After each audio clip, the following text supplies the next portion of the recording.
Good morning friends, welcome back to my channel. আশা করছি আপনারা সবাই অনেক ভালো আছেন। আজকে হচ্ছে এখানে ফ্রাইডে, আর আজকে এমনিতে এখানে ভ্যাকেশন স্টার্ট হয়ে যাচ্ছে। আজকে যেটি ক্রিসমাস ভ্যাকেশন 10 ডেজের, তো আর কালকে থেকে স্কুল যেতে হবে না। স্যাটারডে সানডে এমনিতে এখানে বন্ধ থাকে, তার উপরে আবার নেক্সট উইক থেকে ভ্যাকেশন।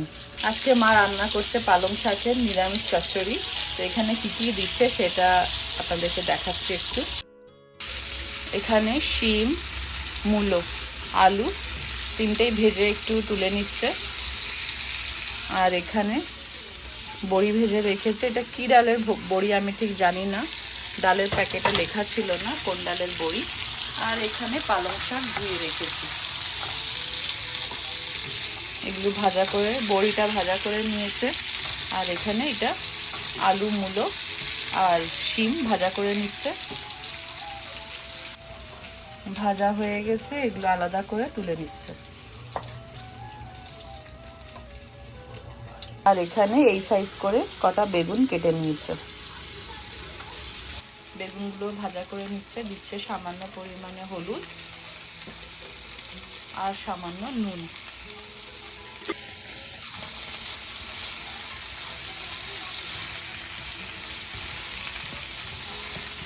ভালো করে নেড়েচেড়ে ভাজা করে নিচ্ছে। একটু হালকা সফট হলে বেগুনগুলো তুলে নেবে। বেগুনগুলো প্রায় এখানে ভাজা হয়ে এসছে, আর 2-1 মিনিট পরে এটা তুলে নেবে। এটা আমারও খুব ফেভারিট একটা রান্না। আমরা আসলে মাছ মাংস থেকেও সবজি খেতে বেশি ভালোবাসি। তো এখানে সব লাইন করে রেডি করে রেখেছি। এখানে হচ্ছে পালং শাক, এটা বড়ি, আলু, মূলো ভাজা, আর এদিকে হচ্ছে বেগুনটা ভাজা করে রেখেছে। আর এখানে আরেকটা পাত্র নিয়ে নিয়েছে, এখানে তেলটা গরম করছে। তেল গরম হয়ে গেছে, এখানে দিচ্ছে 3টে শুকনো লঙ্কা। শুকনো লঙ্কাতে দিলে খুব সুন্দর একটা স্মেলটা আসে শুকনো লঙ্কার।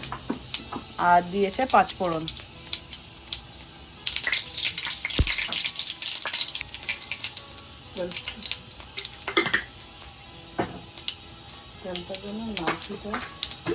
তেলটা না ছিটানোর জন্য এখানে দিয়েছে 1 চামচ নুন, আর দিচ্ছে 1 চামচ আদা বাটা।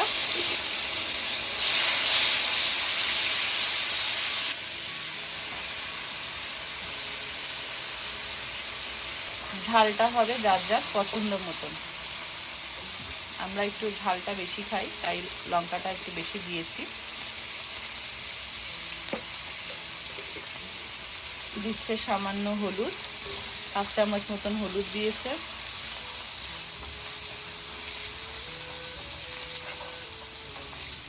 সামান্য পরিমাণে চিনি,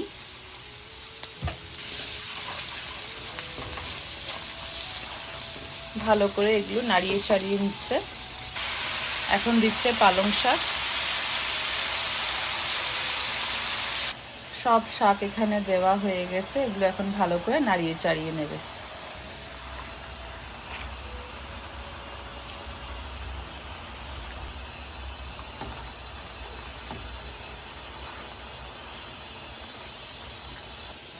শাকগুলো ভালো করে নাড়ানো হয়ে গেছে, তো কিছুক্ষণের জন্য 2-3 মিনিটের জন্য এইভাবে রেখে দেব।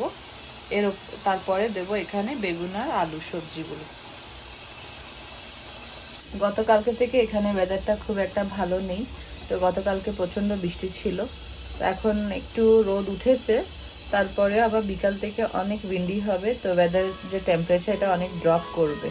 এরপর থেকে এই উইকটা পুরো ঠান্ডা হবে। তো এখন বাইরে প্রচণ্ড ঠান্ডা, একটা আওয়াজ শুনতেই পাচ্ছেন পেছনে, সেই আওয়াজটা এখানে হিটের আওয়াজ। শাকগুলো অনেকটা সফট হয়ে এসছে, এখন দিয়ে দিচ্ছে এখানে ভেজে রাখা বড়িগুলো। বড়িগুলো একটু আগে দিচ্ছে যাতে একটু তাড়াতাড়ি গলে যায়।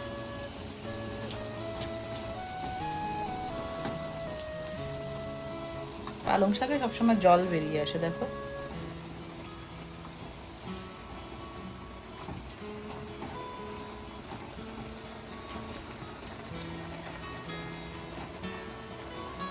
এদিকে একটা ছোট্ট কড়াই গরম করে নিয়েছে। গোটা ধনে আর গোটা জিরে একটু ভাজা করে নেবে, এগুলো একটু গুঁড়ো করে লাস্টে উপরে দেবে।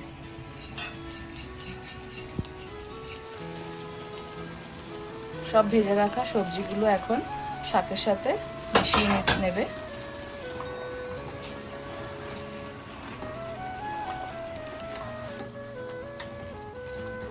সবজি শাক ভালো করে মিশিয়ে নিচ্ছে।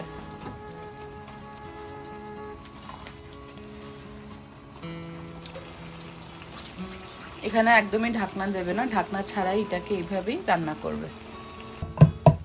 ধনে আর জিরা ভালো করে কুটে নিচ্ছে।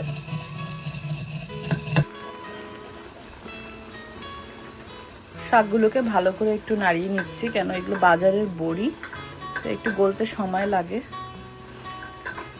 শাক আর আলু এগুলো তো হয়ে গেছে ভালো করে, বড়ির জন্য একটু অপেক্ষা করছি।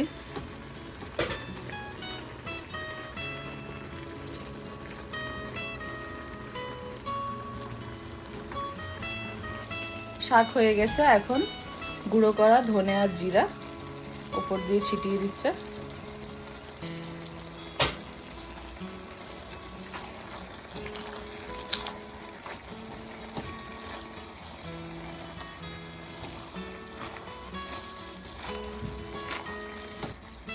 শীতকালের সবজি পালং শাক, খেতে খুবই ভালো হয়। এটা আমাদের খুবই ফেভারিট একটা সবজি, গরম গরম ভাত দিয়ে খুবই ভালো লাগে।